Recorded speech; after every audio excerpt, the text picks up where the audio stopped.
were talking about how surprised you were that there were so many 49er fans in Mexico City. So I No do one know, told me. yeah, so I do know a few Niner fans that did make the trip down there. One, so there might have been a lot of people traveling in.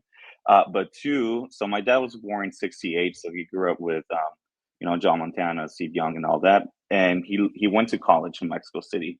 And Televisa, which is the biggest TV network in Mexico, had a contract back in the '80s with TV networks out here, and the Boom. Cowboys and the Niners would play all the time. So if you weren't a Niners fan, you were probably a Cowboys fan too. That's So so interesting.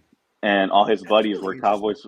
Yeah, all his buddies were Cowboys fans, so he wanted to be a contrarian and became a Niners fan. And I actually grew up in Mexico until I was 10, and I was a Niners fan by default. And I started watching them when Jeff Garcia, T.O. were on the come up and stuff. And then That's really Sean interesting. Hill, Tim Raday, or whatever his last Tim name Rattay, was. whatever that guy's name was. Rattay, Nate Davis.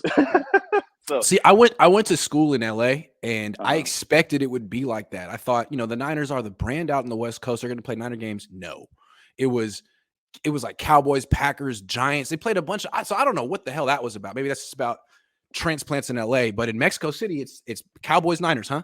That's tight. yeah, yeah. At That's least for interesting. my dad's generation, but my dad's 54 now. I'm 27, but I do know a lot of my generation out in Mexico City are Patriots fans too, because of Interesting. the success that Tom Brady had and all that stuff a few My years ago. wife grew up in Fiji, and then she moved to the Inland Empire down in Southern California, and now she's up here with me, and she's like, "Why are there so many 49er fans?"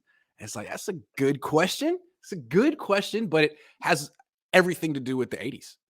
Yeah, Everything to do with the 80s. It's all yeah, so everyone that travels around and follows his team, watches his channel, probably has some emotional tie to those teams in the 80s, me included. yeah, yeah. Yeah. But Yeah. Yeah. right on. Well, I just wanted to come on, and if nobody had told you, I just wanted to bring to your attention. Thank you so much, man. I appreciate it. It was very interesting.